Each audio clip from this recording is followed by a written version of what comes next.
ओम श्री परमात्मने नमः। ओम श्री गुरुभ्यो नमः। ओम श्री ऋषिभ्यो नमः। ओम असतो मा सद्गमय तमसो मा ज्योतिर्गमय मृत्योर्मामृतंगमय। ओम शांति शांति शांति। सभी को नमस्ते। देववाणी संस्कृतम यूट्यूब चैनल में आप सभी का हार्दिक अभिनंदन है।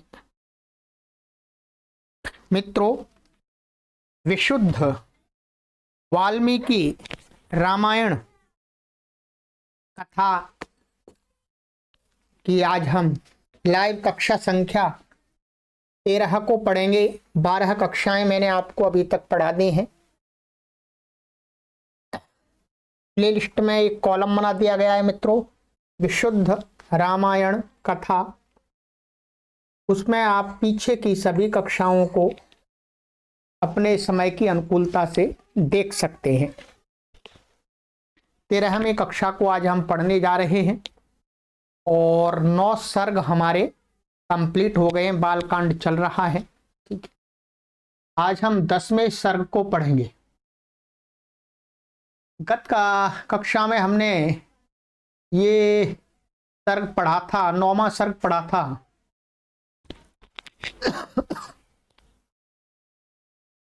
ये 9वां सर्ग पढ़ा था कि राम भरत लक्ष्मण शत्रुघ्न आदि के जन्म और उनका अध्ययन अध्यापन आदि के विषय पर चर्चा की थी। और अंत में यहाँ पर हमने समापन किया था कि अब राम भरत शत्रुघ्न और लक्ष्मण बड़े हो गए हैं और वो वेदाध्ययन में भी लगे हुए हैं। ठीक है, और माता पिता की सेवा आदि करते हैं। इस प्रकार से महर्षि वाल्मीकि जी ने इस 9वें सर्ग में समापन में हमें बताया था। यही कहा था, ते चापि मनुज व्याघ्रा वैदिकाध्ययने रताः पितृशुश्रूषण रता धनुर्वेदे च निष्ठिताः। ठीक है, आइएगा। ये अब हम आज पढ़ेंगे 10वां सर्ग।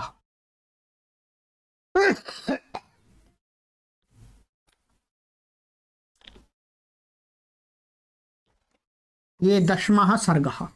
इसमें विषय वाल्मीकि जी ने रखा है विश्वामित्र जी का आगमन। अर्थात विश्वामित्र जी राजा दशरथ के पास आएंगे। ठीक है, तो इस पर ये चर्चा की जाएगी और आगे निरंतर चलता रहेगा, क्योंकि रामायण के अंदर विश्वामित्र जी का एक विशिष्ट रोल है, वो एक विशिष्ट पात्र है। चलिएगा, तो कहते हैं महर्षि वाल्मीकि जी के विश्वामित्र जी अयोध्या नगरी में पधारे। कहते हैं, अथ राजा दशरथो राज कार्य प्रसंगतः चिंतयामास धर्मात्मा तोपाध्यायश्च मंत्रिणः। कहते हैं, एक दिन महाराज दशरथ अपने उपाध्याय अर्थात जो वशिष्ठ जी हैं, जो उनके वहाँ अध्यापन आदि का कार्य संभालते हैं, और भी अन्य उपाध्याय माने अध्यापक गण, और मंत्रियों के साथ कुछ राज्य संबंधी चर्चा कर रहे थे। अतः और मंत्री भी बैठे हुए थे सभागार में। तो अपने उपाध्याय माने अध्यापक आदि जो भी आचार्य गण हैं और मंत्री आदि उनके साथ में चर्चा कर रहे थे, बैठे हुए थे।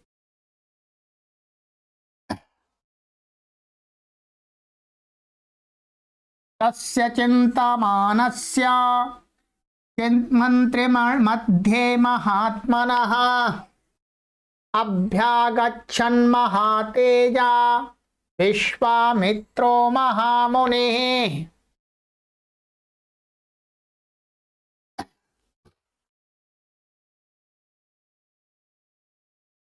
यहाँ श्लोक को ठीक कर लीजिएगा, ये गलत लिखा हुआ है, ऐसा होगा ये, ठीक है।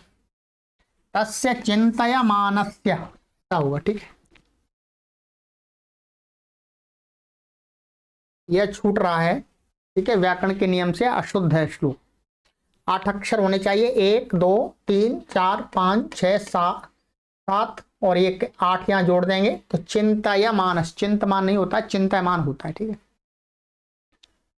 तो कहते हैं कि वे परामर्श कर ही रहे थे, अर्थात राजा दशरथ चिंतन कर रहे थे, उनके साथ बैठक कर रहे थे। तो कहते हैं कि इसी बीच में महातेजस्वी महामुनि विश्वामित्र जी वहां पधारे, माने वो भी कहीं रहते होंगे दूर, तो वहां से वो उनकी नगरी में आए राजा दशरथ की। और कहते हैं सराज्यो दर्शनाकांक्षी द्वाराध्यक्षानुवाचः शीघ्रमाख्यातमां प्राप्तं कौशिकं गाधिनः सुतम्। और कहते हैं तब विश्वामित्र जी वहां पधारे तो उन्होंने क्या है, महाराज से मिलने की अभिलाषा से वे द्वारपाल से बोले कि तुम शीघ्र जाकर महाराज को सूचना दो कि गाधी पुत्र विश्वामित्र आए हैं। अर्थात पहले जो मुख्य द्वार होता था वहां से प्रवेश करने पर पूरी पूछताछ करनी होती थी, अपना कारण, मिलने का कारण बताना होता था। उन्होंने मिलने का अपना कारण बताया और कहा कि भाई द्वारपाल को जाओ अपने राजा दशरथ को बताओ कि मैं विश्वामित्र आया हूं मिलने के लिए। गाधी पुत्र, जो विश्वामित्र थे वो गाधी के पुत्र थे, उनके पिता का नाम गाधी था। एकत्वा राजा भवनम विश्वामित्रमृषि तदा,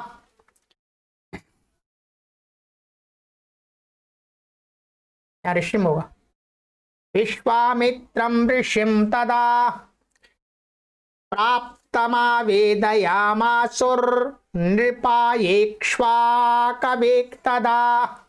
ठीक है, इसमें कुछ अशुद्धियां हैं, उनको ठीक करते चलेंगे। कहते हैं कि उन्होंने राजभवन में जाकर विश्वामित्र जी के आगमन का संवाद महाराज दशरथ से निवेदन किया। ठीक है, जो द्वारपाल पर खड़े हुए थे, जो रक्षा पुरुष माने गार्ड, उन्होंने महाराज दशरथ के पास गए और कहा कि महाराज जी, एक ऐसे विश्वामित्र जी नाम बताते हैं गादी पुत्र, वो आए हुए मिलने के लिए आपसे। तेषां तद्वचनं श्रुत्वा पुरोधाः समाहिताः प्रत्युज्जगाम संहृष्टो ब्रह्माणमिव वासवः। और कहते हैं कि द्वारपालों से विश्वामित्र का आगमन सुनकर दशरथ जी प्रसन्न हो गए हो और वशिष्ठ जी को साथ ले विश्वामित्र जी से मिलने के लिए उसी प्रकार चले जिस प्रकार इंद्र ब्रह्मा जी से मिलने जाते हैं। ठीक है, तो द्वारपालों ने राजा दशरथ को विश्वामित्र जी की सूचना दी, तो वो सुनकर के एकदम झट से वहां से खड़े हुए और जो वशिष्ठ जी से उनके वहां पर मुख्य अध्यापक आचार्य, उनको साथ लेकर के उनके स्वागत के लिए वहीं से मुख्य द्वार की ओर चल पड़े राजा दशरथ। ठीक है, कैसे चले, यहाँ पर एक उपमा दी है कि जैसे इंद्र ब्रह्मा जी से मिलने, है इंद्र अर्थात जैसे इंद्र राजा है, उससे भी बड़े राजा ब्रह्मा हैं, तो जब इंद्र ब्रह्मा से मिलने जाते हैं वैसे ही राजा दशरथ हैं, तो ब्रह्मा जी, वैसे तो ब्रह्मा जी तो ज्ञान की उपाधि है एक तरह से, तो जो ज्ञानी लोग होते हैं वो ब्रह्मा की उपाधि से युक्त होते हैं और इंद्र उपाधि से राजा होता है, तो हमेशा ज्ञानी राजा से बड़ा माना जाता है। ठीक है, तो विश्वामित्र जी भी ज्ञानी हैं और राजा दशरथ हैं राजा। तो अपनी मर्यादा को ध्यान में रखते हुए वो स्वयं उठ करके विश्वामित्र के पास गए। वर्तमान में तो ऐसा देखा जाता है कि भाई जो मंत्री होता है, मिनिस्टर होता है या कोई भी होता है नेता, वो किसी विद्वान को कहता है चलो ठीक है भेजो, आओ जल्दी से भेजो अंदर। पर प्राचीन काल की मर्यादा थी कि राजा लोग भी विद्वानों का सम्मान सत्कार करते थे। ठीक है, चलिएगा तो आगे कहते हैं, सदृष्ट्वा ज्वलितं दीप्त्या तापसं संशितव्रतं प्रहृष्टवदनो राजा ततोर्घ्यमुपाहारयात्। तो कहते हैं कि तेज से दीप्यमान और कठोर नियमों का पालन करने वाले तपस्वी विश्वामित्र जी को देख राजा दशरथ ने प्रसन्न हो उन्हें अर्घ्य अर्पण किया। विश्वामित्र थे वो तपस्वी आदमी थे, ज्ञानी आदमी थे, जंगल में रहते थे, तपस्या करते थे, दंड लगाते थे और दूध पीते थे गाय का, या जहवन करते थे, विद्यार्थियों को पढ़ाते थे। ठीक है, तो और कठोर नियमों का पालन करते थे जी, नियमों के पक्के थे। वह ब्रह्म मुहूर्त में उठना और सायकाल 10 बजे सो जाना। ठीक है, तो ब्रह्मचर्य का पालन करना। तो कहते हैं विश्वामित्र जी को जो तपस्वी हैं उनका तेज देख करके राजा दशरथ बहुत प्रसन्न हुए और उन्होंने जो भी कोई अतिथि आता है उसके आगमन पर जो स्वागत की क्रियाएं होती हैं, अर्घ्य आदि देना, जल आदि देना, वो सब कुछ उन्होंने किया राजा दशरथ ने। और कहते हैं राज्य प्रतिगृह्यार्घ्यम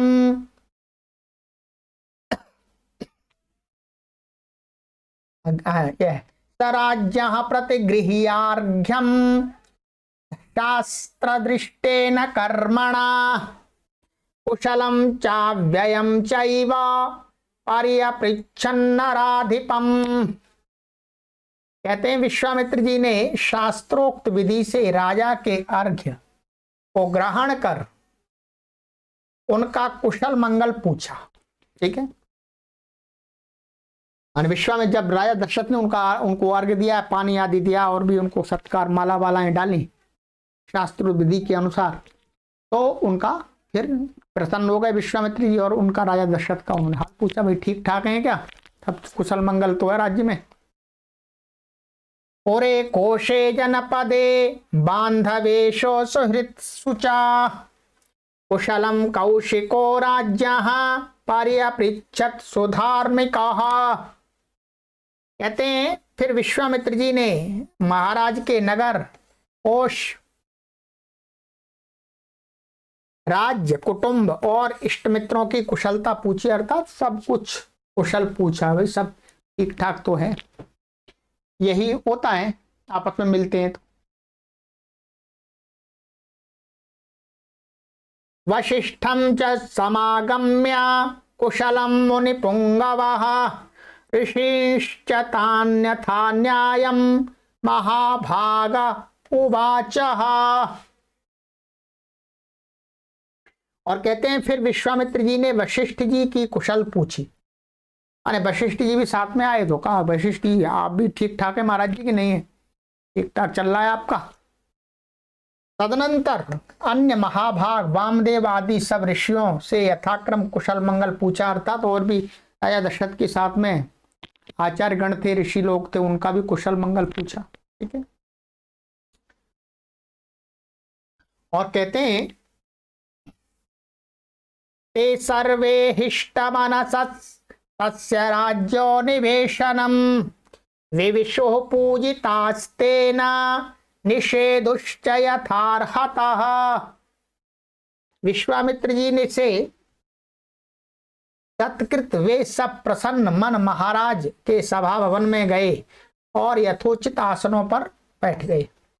विश्वामित्र जी ने उनका बाकायदा उन्होंने भी सम्मान किया, अर्थात अच्छी शिष्ट भाषा में उनको पूछा। ठीक है, विद्वान लोग शिष्ट भाषा में पूछ ले आपको अच्छी प्रकार से, सम्मानित भाषा में तो यही सत्कार है। सब लोगों ने इस प्रकार से देखा तो प्रसन्न हो गए, दूसरे लोग भी, और अंदर चले गए सभा भवन में, और वहीं पर जाकर के सभी बैठ गए अपने अपने आसनों पर, अर्थात जिसके लिए जो जो स्थान निश्चित किया जाता है सभागार में, उस स्थान पर बैठ गए। और कहते हैं कि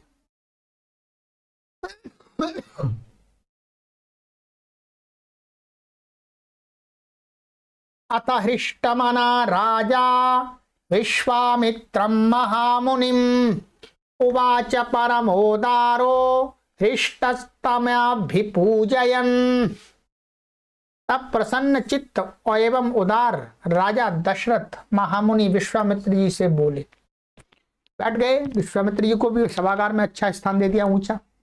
फिर उनको विश्वामित्र को वहां पर पूछा उन्होंने, राजा दशरथ ने क्या पूछा, यथामृतस्यामृतस्य संप्राप्तिर यथा वर्षमनूदके यथा सदृशधारेषु पुत्र जन्मा प्रजस्य वै।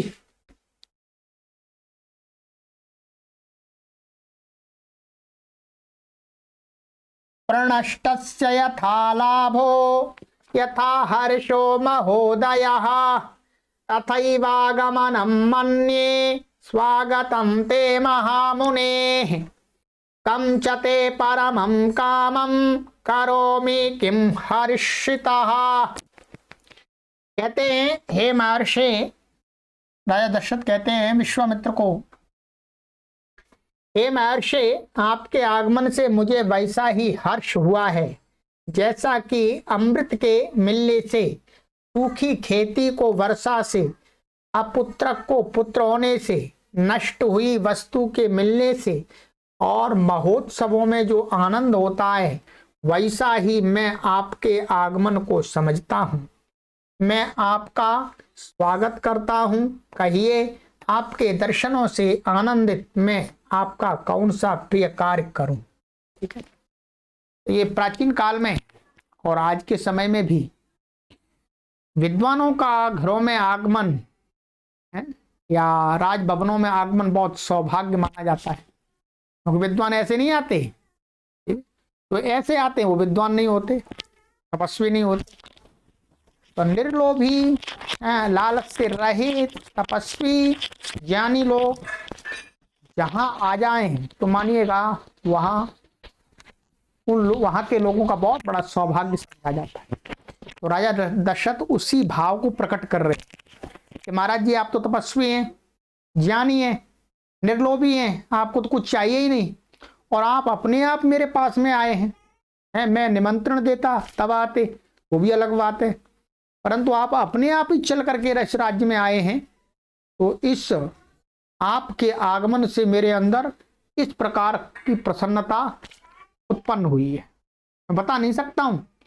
ये उपमाएं दी जा रही हैं, ठीक है, कि भाई जैसे आदमी को अमृत पीने के लिए मिल जाए तो उसको असीम शांति मिलती है, वैसे मुझे भी असीम शांति मिल रही है। और सूखी खेती में पानी मिल जाए तो खेती हरी भरी हो जाती है एकदम। वैसे ही हम तो सूखे साखे हैं, आप आ गए, ज्ञानी लोग आ गए, हमारा चेहरा एकदम प्रसन्न हो गया, राजा दशरथ कह रहे। ठीक, तो इसी प्रकार से उपमाएं दी हैं। ऐसा जब कोई व्यक्ति अच्छा व्यक्ति आता है तो उसके आने से अंदर की जो अनुभूति होती है उसको प्रकट करने के लिए इस प्रकार के शब्दों का प्रयोग किया जाता है। वही राजा दशरथ ने किया। और कहते हैं कि पात्रभूतोऽसि मे ब्रह्मन् दिष्ट्यादिष्ट्यां प्राप्तोऽसि मानद अद्य मे सफलं जन्म जीवितं च सुजीवितम्। कहते हैं ब्राह्मण, ये ब्राह्मण देवता, आप दान के पात्र हैं। मेरे अहोभाग्य है जो आप यहाँ पधारे हैं। आपने अपने शुभागमन से मुझे मान दिया, ठीक है, आज मेरा जन्म सफल हो गया है और मेरा जीवन सुजीवन हो गया है। अपने आप को अहोभाग्य समझ रहे हैं राजा दशरथ। ठीक है, और कहते हैं ब्रूहि यत् प्रार्थितं तोभ्यं कार्यमागमनं प्रति इच्छाम्यनुगृहीतोऽहं तदर्थ परिवृद्धये। कहते हैं अब आप बताइए आप किस कार्य के लिए यहाँ पधारे हैं। मैं चाहता हूं कि आपकी सेवा करके मैं अनुग्रहित हो जाऊं। अब राजा दशरथ कहते हैं महाराज जी ये बताइएगा अब आप आए किस लिए, इसकी क्या आवश्यकता पड़ी आपको, मैं उस आवश्यकता की पूर्ति कर सकूं और अपने आप को अहोभाग्य समझ सकूं, अनुग्रहित कर समझ सकूं है। आप मुझे आज्ञा दीजिएगा महाराज जी क्या चाहिए। और कहते हैं कार्यस्य न विमर्शं च गन्तुमर्हसि सुव्रता कर्ता चाहमशेषेण दैवतम ही भवान मम। हे कौशिक आप अपने कार्य के बारे में संदेह मत कीजिएगा, मैं आपके सब कार्य पूर्ण करूंगा क्योंकि आप मेरे पूज्य। और राजा दशरथ हैं वो विश्वामित्र जी से कह रहे हैं आपको ऐसा झिझक नहीं करनी, अरे कि मैं कुछ मांग लूंगा तो राजा दशरथ देगा कि नहीं देगा। अरे नहीं महाराज जी आप मांगिएगा, आप ज्ञानी हैं, आप आचार्य, आप तपस्वी हैं, आप जो भी मांगेंगे जो भी कहेंगे उसको मैं एकदम शिरोधार्य करके पूर्ण करूंगा। तो राजा दशरथ ने ऐसा आश्वासन दे दिया। ठीक, इति दशमः सर्गः, ये 10वां सर्ग हुआ। अब आगे के अथ एकादशः सर्ग, एकादश सर्ग में विश्वामित्र हैं वो क्या मांगेंगे, उनको धन संपत्ति नहीं चाहिए, नौकर चाकर नहीं चाहिए, वो राम और लक्ष्मण को ही मांगेंगे। तो आगे समस्या थोड़ी सी होने वाली है, परंतु राजा दशरथ भी तैयार हैं, वो भी राम और लक्ष्मण को दे ही देंगे, ले जाओ जी आप। बड़ी मुश्किल से तो पुत्रों की उत्पत्ति की राजा दशरथ ने, बड़े बड़े यज्ञ करके, परंतु राजा को अपने अधिकारों का, अपने कर्तव्यों का भी ध्यान रखना होता है और आचार्यों का सम्मान रखना होता है। तो आगे की उसमें हम देखेंगे, आगे के सर्ग में विश्वामित्र द्वारा राम की याचना और दशरथ का मोह, अर्थात हर पिता को अपनी संतति का मोह तो होता ही है। चलिएगा तो आगे की कक्षा में मिलते हैं। थोड़ा सा ये है, कोई बात नहीं है, चलिएगा कोशिश करते हैं, मिलते रहेंगे आगे। और ये विशुद्ध वाल्मीकि रामायण है, जिनको भी चाहिए वीडियो के डिस्क्रिप्शन में लिंक दिया गया है, वहां से क्लिक करके आप ऑर्डर करके मंगा सकते हैं। सभी को सादर नमस्ते।